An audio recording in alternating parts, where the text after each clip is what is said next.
Hi there, viewers. This is Aunty Mary bringing biblical truths to life.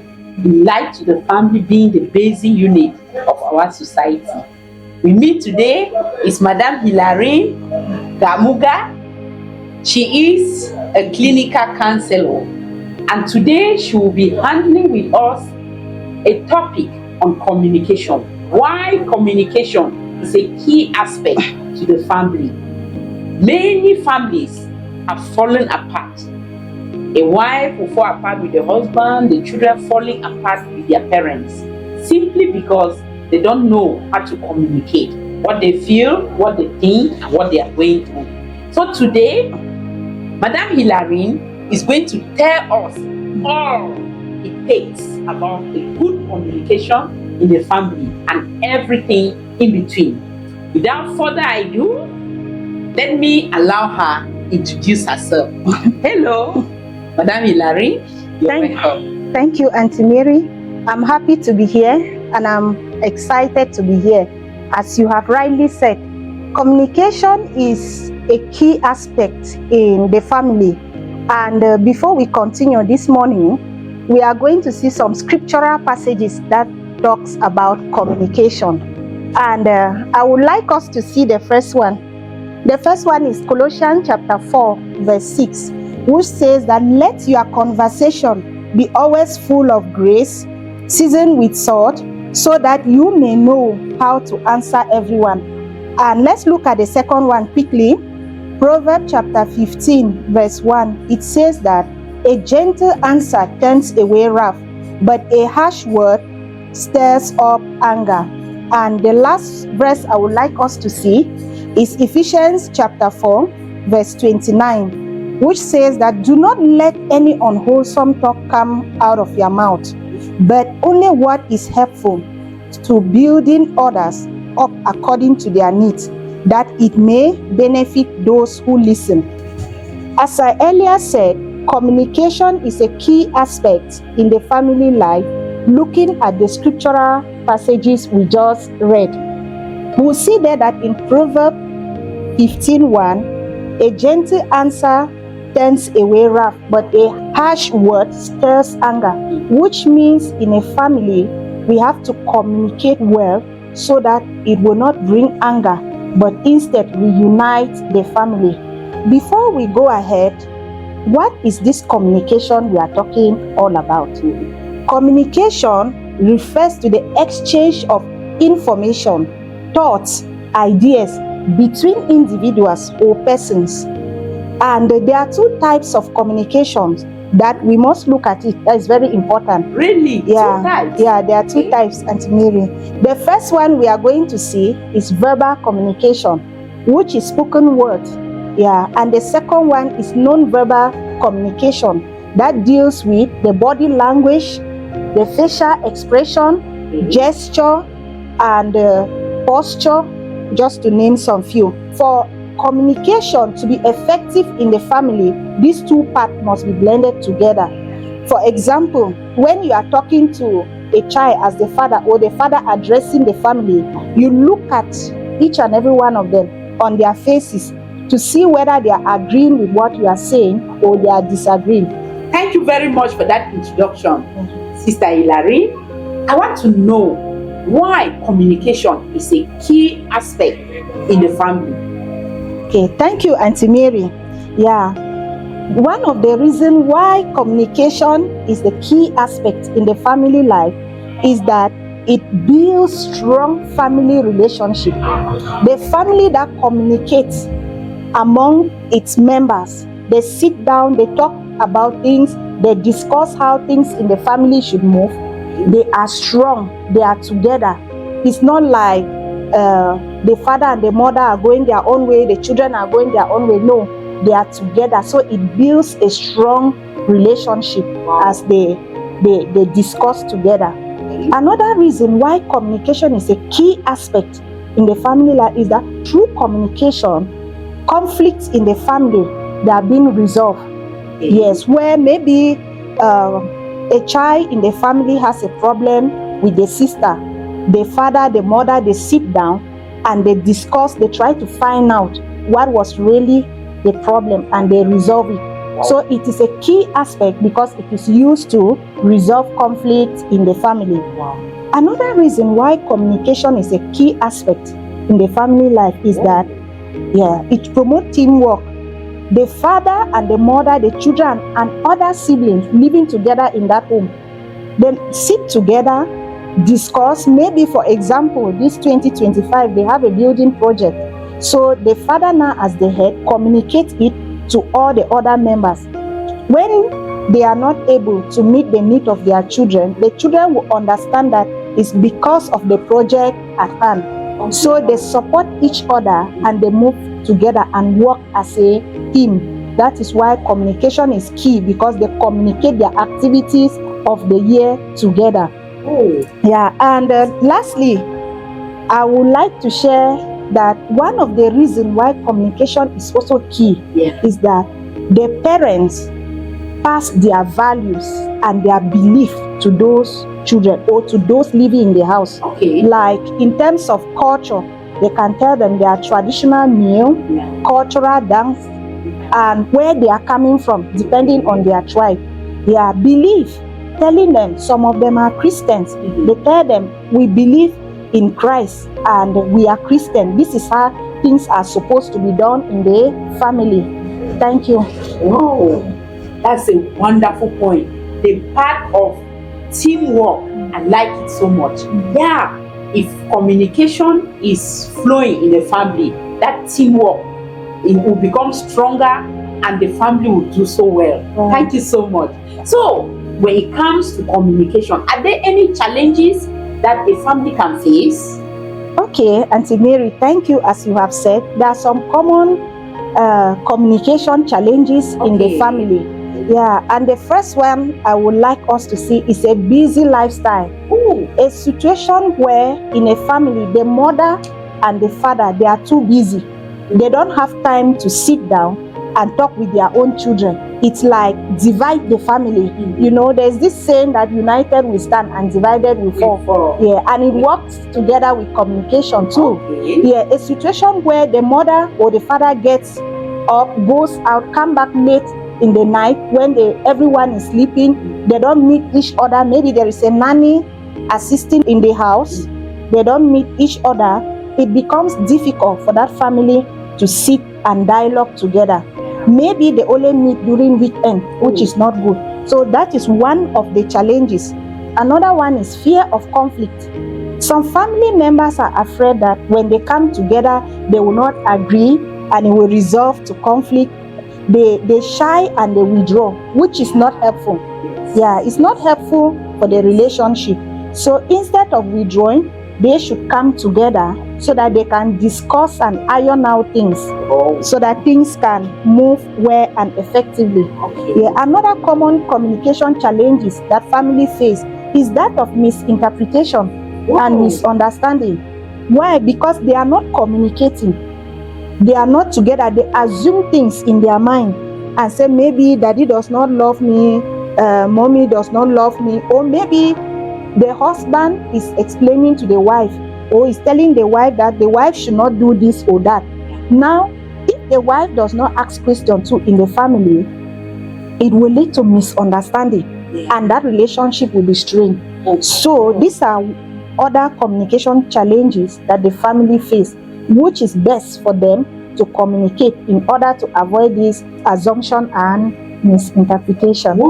I agree with you. Because when there is no communication, there will be a lot of prejudice. Like if my husband says, go and take this thing, without explaining to me why I should take that thing, I may misjudge him. Or you tell a child that do this thing, if you don't communicate it well, that child might misjudge you.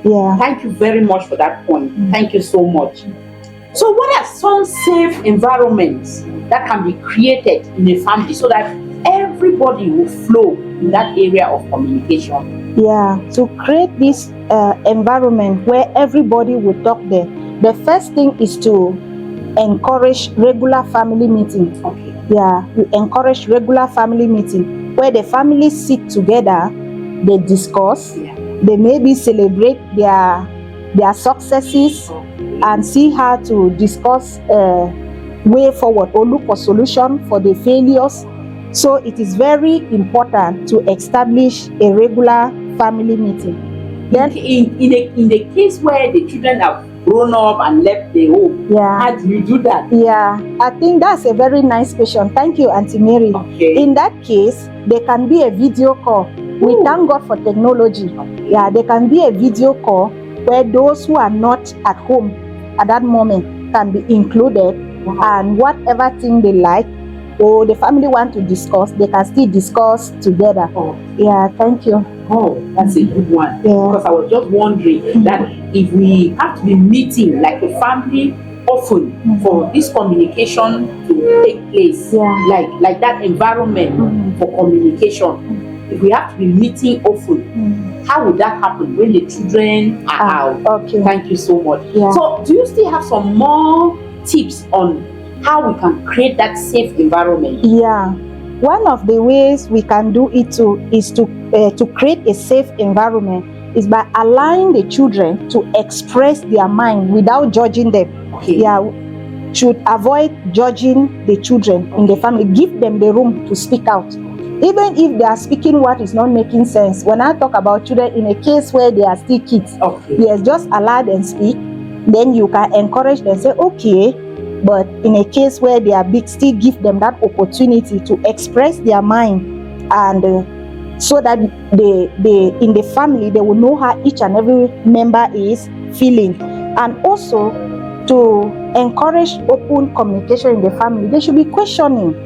Yeah, to ask constructive questions, not to destroy, not to condemn, not to be arrogant, but questions that make sense, that can help build the family. And when questions are also asked, it will dismiss this assumption and misunderstanding, because things that the children are doubting, they will ask questions. Look at when the children are at adolescent stage, the parents will say, don't do this, don't do that. They will be wondering, but why should I not move with this friend? Now is the place now of the parents to explain to him or her that they will lead her astray. Bad friends will lead her or him astray. So it is very important to also have quality time with the family. That's the last part I would like to talk on. Have quality time with everyone in the family, where you people can discuss, you relax. That will attract them. That will help other members to open up and talk frankly. Wow. Thank you. Thank you so much for that point. To queue up, I would like to ask this question. How is listening an active component when it comes to communication? It helps to enhance understanding. Okay. In the family setting, where one person is talking, others are supposed to listen. Yeah. And when they listen, they will get what that individual was saying. But in a situation where they are not listening, this one is talking, this one is talking, they will not get each other and they will not understand each other. Yeah, so it is important to practice active listening. And to cue from there, when active listening is being practiced in a family, it will encourage empathy. Empathy, that is putting yourself in another one's shoe, feeling the pains that one is feeling. But if you are not actively listening, you will not feel it. You will only be judging and condemning. But listening actively will help you to feel for the other member of the family. Maybe she failed an exam and she's explaining what happened. This, don't say you were not studying, you were careless, this and that. No, you have to put yourself in her shoe in order to help that individual. It also facilitates problem solving, active listening. Yes. When other members of the family listen actively, they will be able to put their hand where that problem was coming from. Yeah. And they will brainstorm and bring the solution together. But where each and everyone is just talking at once, there will be distraction and they will not get the point.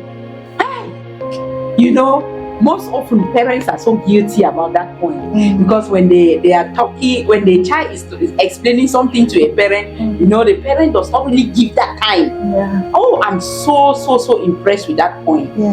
active listening is very important when it comes to communication. And just like you have said, it builds empathy, it builds problem solving, because if you don't listen for real, you will not really get what the person is going through or what the person is saying. Because some people, when you are communicating with them, they are just very shallow. So I thank you so much for that point. How can parents be good models of communication to their children?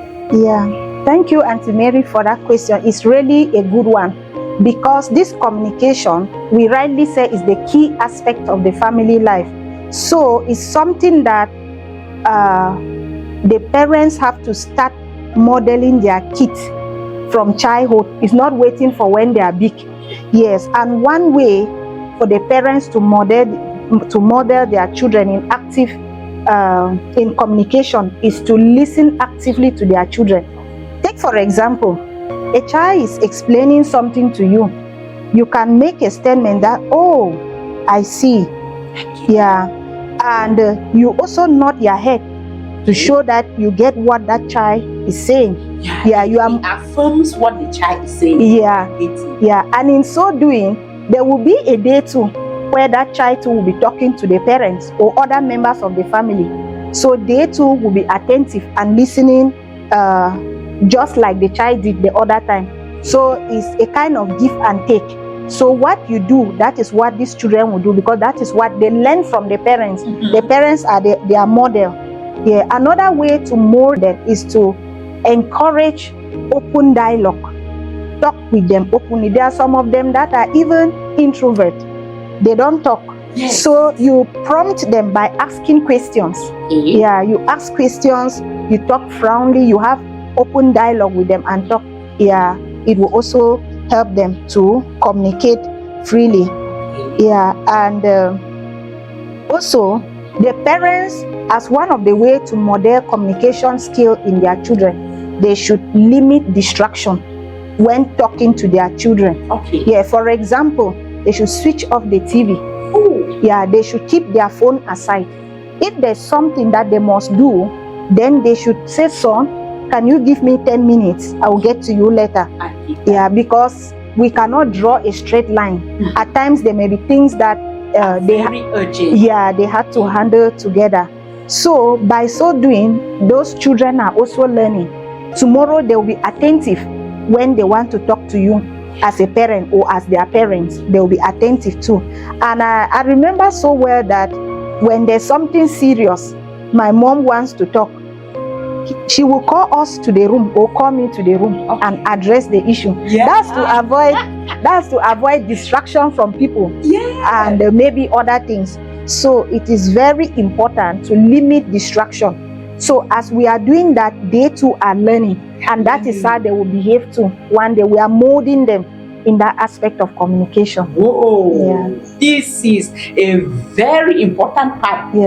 This one is so thrilling, and it has really hit me there, hit me hard, because most often when we are talking to our children, we are on our phone and we are like, "What are you saying?" We are concentrating on our phone. "What are you saying?" So I'm very grateful for that point, because it will now help me as a mother. I have to model communication by dropping the phone, which is really good. It will also make the child to feel important. Then the part you said about a child who is quiet, the introverted ones, by asking them questions, prompting them so that they will be able to talk. I really like that, because I have a child in the house who is so quiet. He can be going through a lot where he will never open his mouth. But learning from you, I will now start asking him questions. Can you give us a few of these questions that we can ask the children to prompt them to start talking? Maybe about those things that are aching them, or what they are going through, their challenges. I think the first thing is it's a very good question, Aunty Mary. Thank you so much for that. I think it's a very, very important question that you have just asked. Now, the first thing is to look at what that child likes most. You can ask questions in the area of what he loves. Maybe if it is her study, some of them really love to study. You can ask, "What's your best subject?" How are you doing? Is the teacher doing well? Or what do you want to be in life? and things like that. They will open up because that is what they value. That's what means a lot to them. Yeah, maybe sometimes you may ask them about their outfit. What do they like? What would they want you to get for them for this program? They may smile and feel important and open up. It may be food. Yeah, those are things. It may be food. But for big children, it may be about their career. It may be about the school they would like to attend. Yeah, so the kind of question would depend on the age of the child in the house. Some of them are grown up, some of them are kids. So we'll ask the question depending on their levels or their ages. Okay. Yeah. And their passion. And their passion. I get that one. Thank you. That one, I've taken you like the first secret on how to cause him to open up. Thank you so much. Yeah. In some families, communication was very good, but a time came that the communication stopped completely. Yeah. In that situation, what can you advise? What can be done so that communication can start off again in such a situation? Yeah, you are very right, Auntie Mary. It really happens, especially when the children are big. Maybe they are above adolescent. They concentrate on their gadget, on their things. So we need to look for some strategies in order to make this communication to be good. Yes, and the first strategy that we will look at to help build communication in the family is to establish a family meeting where we will get them. And as we earlier said, it could be online because all of them may not be there. Yeah, or we realize they are not talking to others, so we establish a regular family meeting, and that can be online or on site. So it is very key. So another strategy for us is to stay calm when there is a hot issue in the family. It's not like they should not address it. No. While discussing it, if one person is talking, the other member should be calm in order to listen so that they can sort out the issue. Then there should also be ground rules that, okay, when A is talking, the rest should not talk. That means you should not talk if you are not giving the room. Yeah, that will help to build family communication. It's a strategy that can help in building family communication. So, and in brainstorming, looking at the problem, we should not look at the individual. We should look at the problem that individual is facing. That's one of the strategies. We should look at the problem that individual is facing and not the person. Because if we look at the person, we may leave the problem there and concentrate on the person. Yeah, and when that happens, we all have to brainstorm together to bring the solution. We can suggest ways together. That is so that the family will remain united and they will move forward. But in a situation where all these strategies are not working, then when communication has ceased, that's broken down, and there is no communication, how can we build that trust again? With all these strategies. To build communication that has been broken down, the first thing is that the members of the family have to dialogue. They have to talk openly, then and express their mind, how they feel. We don't have to judge them. Let's just allow them talk out. You know, talking out the way you feel is part of healing. When you speak out, you feel better than when you were just quiet. So the family members should talk out and express their mind, how they are feeling. And after that, there should be sincere apology. Yeah, they should apologize to each other. This is in a situation where there is a breakdown of communication in the family. Then they should learn to appreciate one another. Maybe they have a birthday, weddings, successes, they appreciate, give gifts to others. And while that is going on, the other members of the family still have to be patient with the person who is not picking up fast. Because people may not react the same when there have been a breakdown. To come and pick up and start just flowing like that is not easy. We are humans. We are humans. So they should be patient with those who are picking up gradually. I like that because they will get that. Like that point. Yes, because if when communication has broken down and there is this member or there are some members who are not very fast in picking up their phones to call, to ask, to check on the others in the family. We need to really be patient with them. Yeah. Yes. Everybody should make sure that they do their best in communicating. Yeah. Thank you so much. Yeah, you are very right. But also in a situation where this breakdown had happened and they have tried all this by apologizing, talking, having open dialogue, sincerely talking, appreciating each other, and it is not working, I also suggest that family can seek help from a family therapist. We are in an era that is known like the Gen Zs. You see, you are talking to a child, the child is on the computer, the child is on the phone, the child is doing one thing or the other. Yeah. What are the effects of technology to communication in the family? Yeah, that's a very good one. And I really love that question, Auntie Mary, because this is Android generation, as you rightly said. Yeah, this technology in itself is not bad. It's good. But when it is being misused, it will bring rather negative effect on the family communication. Imagine a situation whereby everybody is on their phone. Nobody cares to talk to the other one. Maybe they are in the same house. They text. Let's say a child gets up in the morning, and text that, "Mommy, good morning. How was your night? How did you?" It doesn't speak well. It hinders communication in the family.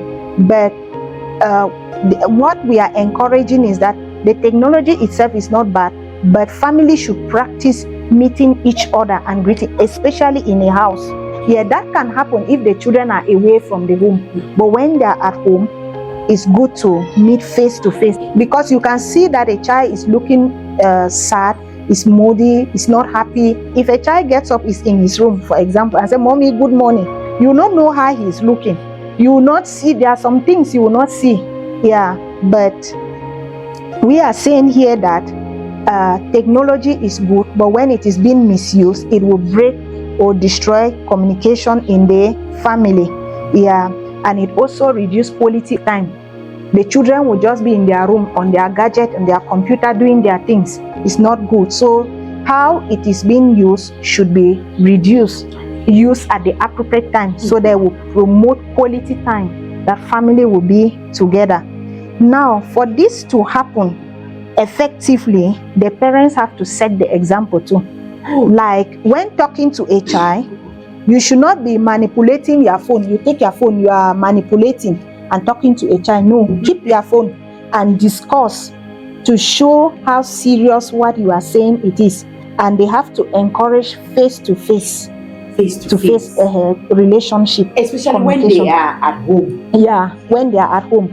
Yeah, on the phone can be when they are out of home. Maybe they are schooling in another town. As I earlier said, that one is okay. That he can, or she can get up in the morning and say, "Hey mom, hey dad, how are you people? How are my siblings?" It's okay. But not in a situation where they are in the home. Let the parents be the example. The child should not be saying something. Maybe the challenges he or she face in school, you are on your phone, or you are watching your match and shaking there, which is not good. So it's good to give them the time. Thank you. Wow, that's really a special one. We do things without even knowing that we are modeling them to our children. Yeah. That was a good one. So what are some fun ways in which we can strengthen communication in our homes? Yeah. Are there any fun ways where we can, I don't know, what are some fun ways? Yeah, right, Mommy. There are many communication. There are many fun ways. I think if our children get to hear this, they'll be very happy. Oh. Yeah, one of it is to organize family games. Oh. Yeah, at home, where you play a game, the winner, maybe we keep a gift that the winner will take this thing. It will encourage communication. That's one of the fun ways we can use to encourage communication at home. Yeah, also we can also do outdoor adventure, or we travel. Take for example, we travel to, as a family, you take the children to Limbe, you go to Seme Beach, where they swim, they eat, they relax. Maybe you people spend a night there even, or two. They'll be so happy. then they will be able to open up. You know, when the family is happy, they will open up. Okay. Yeah, they will say certain things that you least expected. I now get Yeah, they will open up. They will say a lot of good things that you yourself, as either the head of the family or the mother, you will be shocked. Yeah, another fun way we can do to encourage communication in the family is to have a creative art like painting. The person who draw or whatever they can do, then we appreciate or we reward or we give prizes to the best, those who can produce the best article or whatsoever. Draw well. Yeah. Yeah. So while you are doing this fun, how is communication involved in it? Yeah, as we are carrying out these funds, we are communicating, we are chatting. They are saying that, take for example, in a way they say, Daddy cannot do it. Daddy say, hey, wait and see. Okay. I can draw well, I can paint. Wait and see at the end what will come out. Okay. As it's going on, you people are chatting. Even if it's the game, there is a free chatting. Yeah, they are chatting freely. Because if not of those activities, those children will not even open up. They may have just sit quiet, but because of excitement, even the adult, they are able to speak. Say, hey, I did not know that he can play like this, or mommy can do like this. So it helps them now to open up and speak better. Thank you. That one is really a good one, a very good way to practice.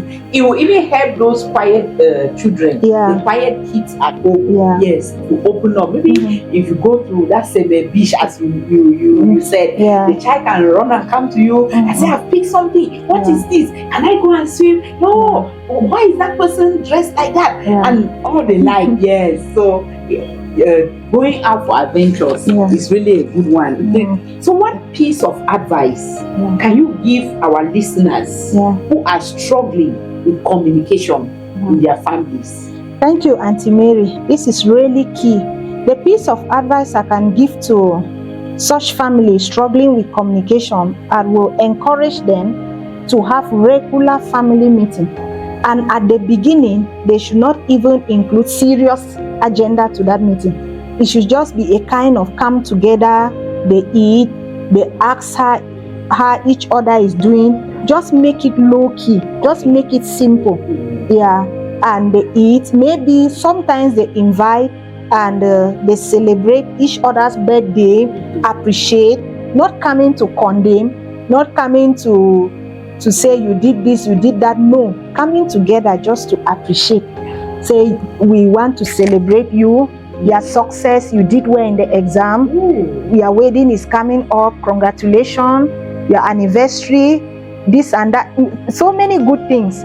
So they should come together and appreciate the family for the good things they are doing. Then from there now, they can queue up gradually with important aspect or agenda, so that from there they will grow now and be together, and communication will continue to flow. That's good. Yeah. What if they cannot come together, like we were talking about children schooling in other towns that are far off, or some are even abroad?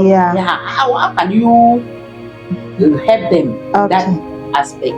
Okay, we can have a Zoom meeting. I forgot about that. So that they will get involved too. We also appreciate them and we talk with them and things like, because the temptation is that sometimes when people are away, communication may break down, or they may tend to communicate only with some particular people, which is not building the family. So we can have Zoom meeting to include those who are not there. That will help to build communication in the family. Oh, that's a good one. That's really a good one, because when the family doesn't communicate, they will not bond. They will not know the challenges of each other. They will not know actually what somebody is going through.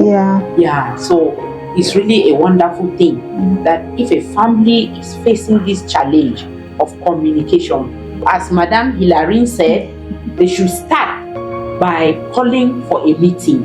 If not physical, there should be a Zoom meeting, so that they will start up with communication. It is a key aspect to the family. Just like she has explained, I hope we have learned a lot from this conversation.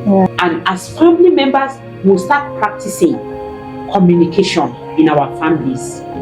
Thank you so much, Madam Hilary, for coming. It was a wonderful time and I've learned a lot about communication, and I am so excited. I'll go home and start practicing that, especially with my children. Thank you so much. Thank you, Auntie Mary. It was my pleasure.